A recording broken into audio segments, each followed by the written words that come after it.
Hello, everybody. Nice to see a full room today. I'm happy to be here today in London. It's a very nice pleasure. Today, I will be explaining how my Android app learns to talk to plants. Now, you might be saying, Android app speak Kotlin, speak Java, and apps kind of speak roots and water. So how can this come together? A quick briefer about myself. I'm James. This is my third talk in droidcon, but the first time in London. Some of you may know me as an Agent Gatt, where I was talking about AOSP, delving deep into OS development, custom ROMs. But today we're doing app development. We're here and doing app in droidcon. Yes, I know. And the prospect of this talk comes from a project I did in my bachelor degree, which was called an IoT-enabled greenhouse system. IoT stands for Internet of Things. So there's a bit of hardware, more sensors in the equation, but we will explain and see how we put this together. No agent stuff this time. I'm not wearing glasses like over here, and I'm not going to keep any secrets from you. So let's get into a quick overview. We're going to start from obviously a motivation, where this came from, hardware components, which we'll get out of the way to see why this is a good system, why it's accurate and what it's made of. The network configuration, so obviously these components can talk to each other, and at the end of the day, we can get that interface on our Android app. Some other software components and features, and also APIs and Android app architectures at the end of the day, because that's what we're doing. So, the motivation. There is a lot of people on this earth. I don't need to tell you that. You can see them all around. Obviously, we depend on food, and the food supply is important for us to keep going, to get more hygienic food, to keep growing crops of season, and the solution to this is greenhouses. You can grow tomatoes any time of the year because we're obviously controlling the environment. We're keeping the temperature at a certain state, and also the soil. So nutrients and other factors like CO2, light, we're controlling to keep these crops around with us for the entire year. And IoT, on the other hand, is a way for us to interface technology into this environment. So let's see how that goes together with some hardware components. So when we speak about sensing, we use sensors. In this case, in my project, I was using an SCD41 sensor, which is a photoacoustic I2C sensor. I'll explain how we interface I2C, which gives us a relatively good measurement of temperature, relative humidity, and also CO2 in parts per million. So this was a very good sensor. I calibrated it and tested it under greenhouse conditions, and very close to other equipment that I had lying about. In this case, I'm pairing it with a BH1750, which gives us the light conditions. As you may know, we expose plants to light so that they can photosynthesize and hopefully grow in a good environment. And this sensor will make sure to give us the spectrum from 0 lux to also 65,000. So that's a very big range. And on the outside, we have an anemometer, which uses analog to digital conversion. So there's a voltage, which we are interpreting in terms of wind speed. I will explain why we need an anemometer, since the greenhouse is quite insulated. I'll explain this later. In the soil, on the other hand, we have three different types of sensors. We have a capacitive moisture sensor, which will give us how wet the soil is. In this case, even at a home scenario, when you have crops and plants in pots, this is very useful to see if they're dehydrated, if they need some topping up, etc., etc. I don't need to explain because I've also killed some plants myself before this implementation.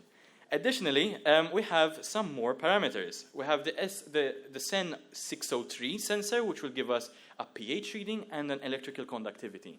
Now, when I tested this under laboratory conditions, ISI was quite off. So I decided to disregard that value in truth of correct data and also for correct assignment. So in this case, pH was really good, so I kept that, tested under solutions, and disregarded DC. On the other hand, I had a SEN 0605 sensor, which gave me contents of nitrogen, phosphorus, and potassium, which commonly can be found on some stores off the shelf.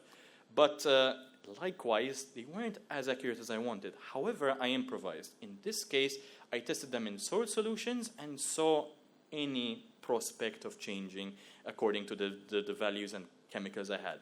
So in this case, I weighted some ratios according to those correct data, and then turned them into ratios in 10. So in this case, instead of having a specific milligram per kilogram data value, I have 0.5 is to 0.3, and it will give you a sense of how much nitrogen to phosphorus and to potassium, which is better than nothing. And that's kind of the technology limitation at the point being for off the shelf.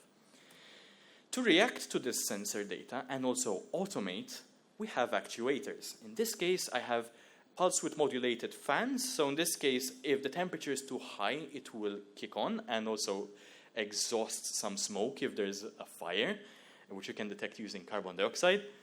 A water pump. So if you forget to water your crops, this guy will take over and make sure that no plant is left dead. A linear actuator. Now, this linear actuator will extend and retract. This is simulating a window. So in this case, greenhouses kind of have blinds, and this will make sure to open and close. So when we have the anemometer, which is reading our outdoor wind, we can use the ventilation from outdoors to get fresh air in and also switch off the fan so that we waste less power. These kind of use 4 watts at max, so it's very little. It can run off of batteries and solar panels, which is a very good prospect for a greener environment. And a variable angle servo motor, which will simulate flaps. So if we don't have light, we can open this flap to a certain angle and it will let light enter. So our plants can photosynthesize.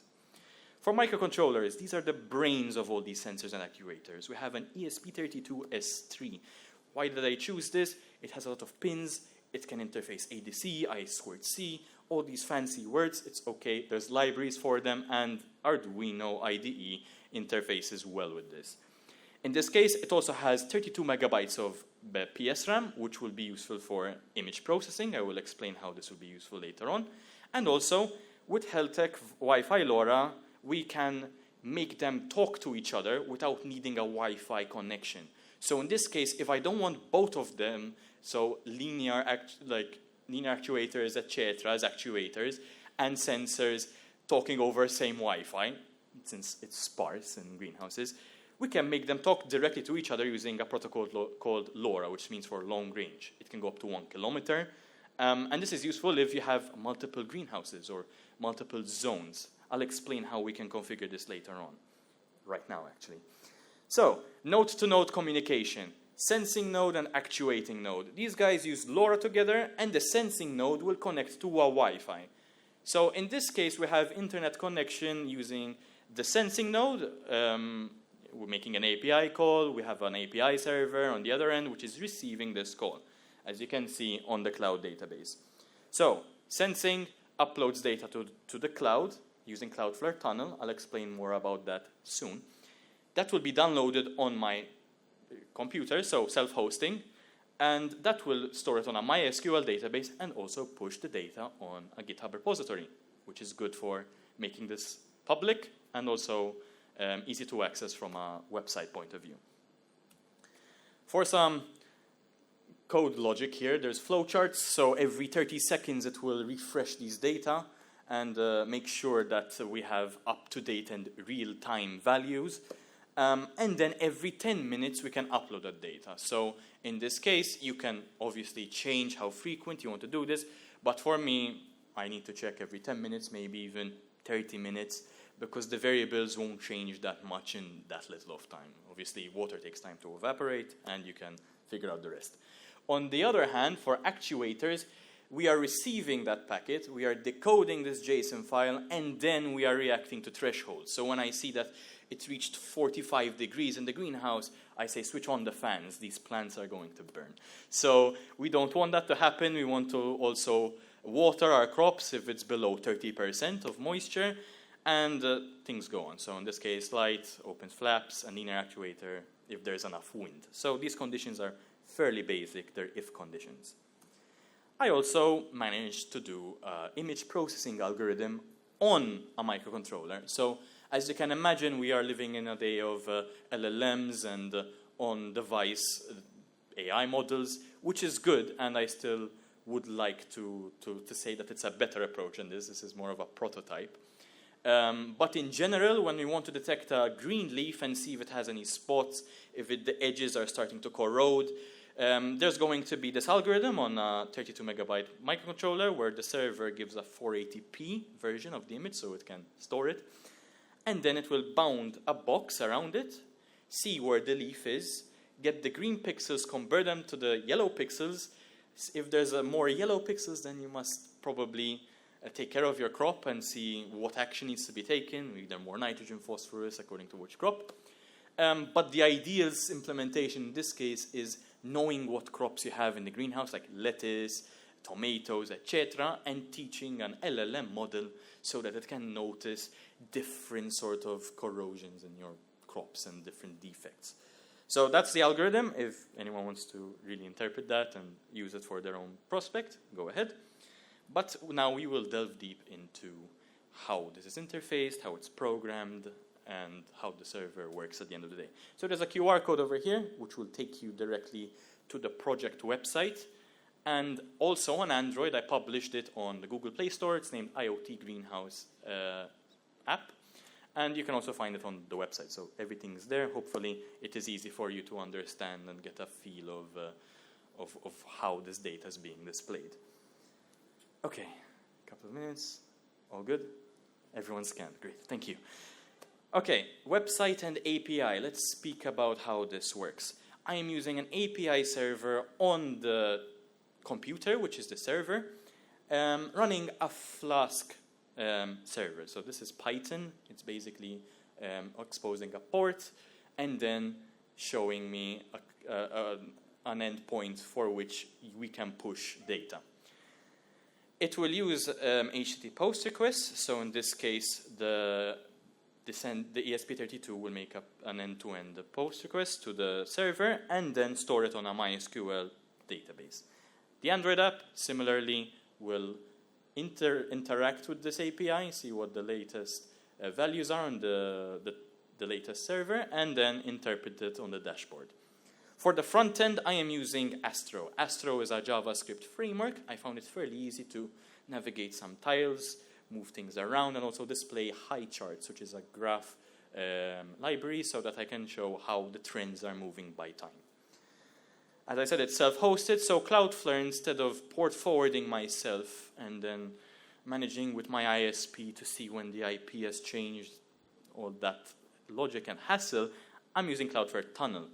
If you own a domain, Cloudflare Tunnel can bind a port on your web server, so it can be a subdomain. So if some of you notice that you've been redirected to greenhouse.pixelbook.dev, it is using a subdomain greenhouse, which is useful in this case. It's managing how stuff is being broadcasted publicly, and it's just an easy way to do it. For the Android app architecture, we are using Jetpack Compose as our UI, as most people do at this point.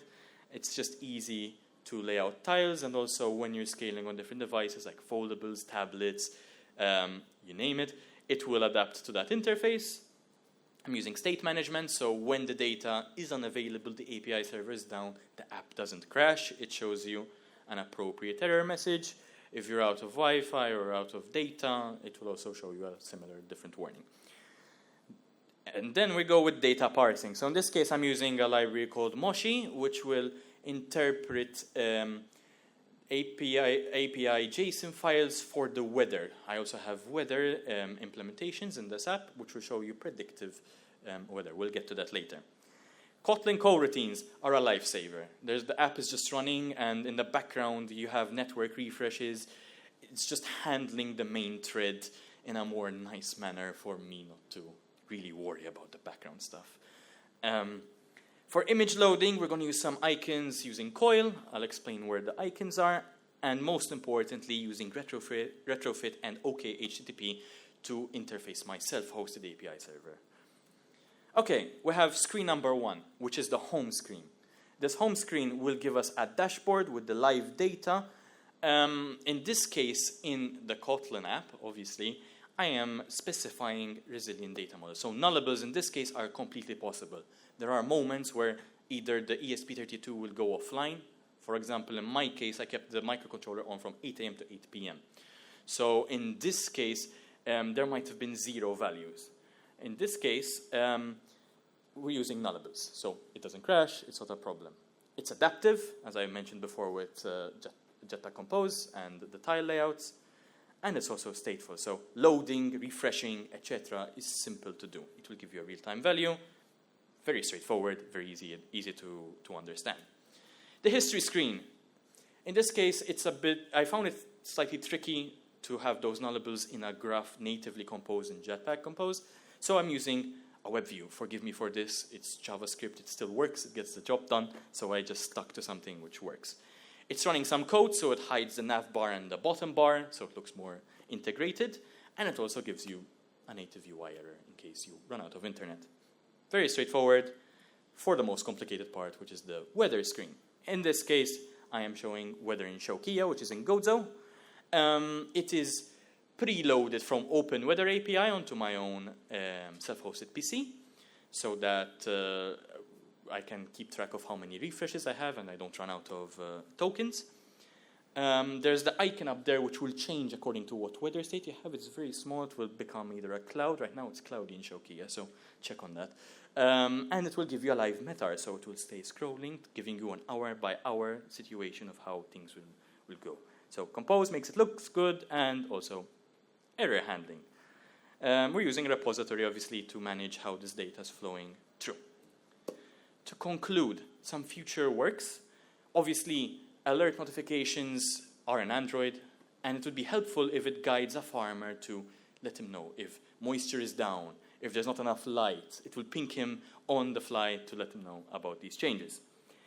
If you want a more accurate leaf health detection, there is normal difference vegetation index, it's a sensor which will shine light onto a leaf and will to tell you about the chlorophyll status of your leaf, which is pretty cool and will give you a more thorough sort of running of how your leaf is going. A LoRaWAN gateway will let you know if there's no Wi-Fi and will cache the data in case there's an internet outage. So in this case, all LoRa's will talk to it, and once it goes up, it will post to the API server, and obviously actuator control in the app to send instructions if you want to override your current system and take control in case everything goes wrong. Essentially, that's the teaser. That's the project I had to do, and yes, thanks for staying, and I'm very ready for any questions. Thank you very much.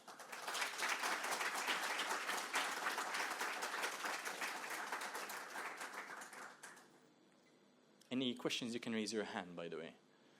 I can go more in depth on some sensors if you need, and also if something wasn't understandable, I can trace through back the slides if you need to. Everyone seems happy. Hey, there we go, 2 questions. Go ahead. Do you have a control? A control? So there's another greenhouse that doesn't have your sensors. You can compare the plants and their health in the one that you're not monitoring versus the one that you're monitoring. In this case, I did have a farm in Sabbar, which is south of Malta, which wasn't growing as many. Obviously, there's the farmer. If the farmer is proactive, lives in the farm, most likely he will do an okay job. But at the same time, I got a Q&A from those people in Shokia where they told me, okay, maybe the actuators, they're a bit tiny at the same time, and we don't want to make ourselves redundant. So the system would work really well with those data with the notification support. So that was the sort of mediator point between automation and sensing. So if you want to say there's a way forward for at least the Malta survey I took, it's that one, where alerting and also they take action in that case if something goes wrong. Yes? How did you come up with the thresholds for all the values when the actuator needs to happen? Do you have help with somebody with a botanics background, or how do you choose the number? In this case, the variables obviously can be modified. But in my case, I kind of looked at the soil, for example, for soil moisture, and saw that 30 was a very critically low value. So in that case, I made a threshold between 30 and at least 70%. That's typically most of the plants. You can probably delve deeper into the research of what crop needs how much water, because you need to remember that there's some crops which hate water.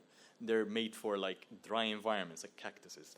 So in this case, obviously making it easier in the future and future works, it would be a good idea to maybe have some models to some plants. So in this case, you choose cactus, and it will adapt those thresholds to that sort of crop, if that makes sense.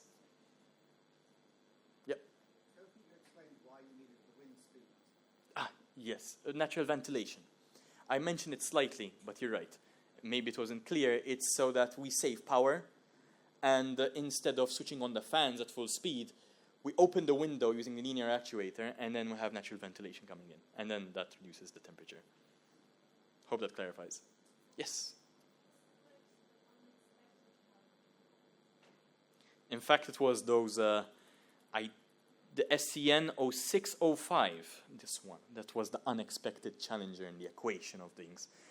This guy, well, when I compared it to solutions in liquid form, were completely off. And I was a bit hesitant because I spent most of my money on these two sensors. So I had to improvise and then test these solutions in a solid matter like soil, and it threw me a bone and said, okay, we have some good values we can work on. So then I had to go into the statistics territory and sort of weight the ratios using statistics. So that is probably the most out of my comfort zone, so I'd say that was probably the hardest one. I like doing IoT, web infrastructure, and also port forwarding with Cloudflare Tunnel, so I wouldn't really call them the hardest parts here. Yes? Speaking of money, was there like a budget for the project, or what are the sensors? Very good question. In my case, these sensors were around $40 each. You can find them cheaper, and they use the same technology. But I gave you a warning that it's good to have chemicals around you to weight those ratios off into accurate data manner. The whole project, when encapsulated in this system, because I also designed a PCB, which is a printed circuit board, came around $250, $300. You don't need too much stuff I bought. Some of it, I bought extra actuators and whatnot. You could probably reduce it to even 150. JLC PCB also produces cheaper PCBs than the University of Malta. Not that I have anything against the University of Malta, but larger industry and infrastructure means that stuff is batched and cheaper. So you can get creative. Maybe you don't need CO2. Maybe you don't need light because it's consistent in a home. You can save some costs. I hope that's at least the variable part of it. Okay. If anyone's curious afterwards, just feel free to find me around, and I'll be happy to take your questions. Thank you again.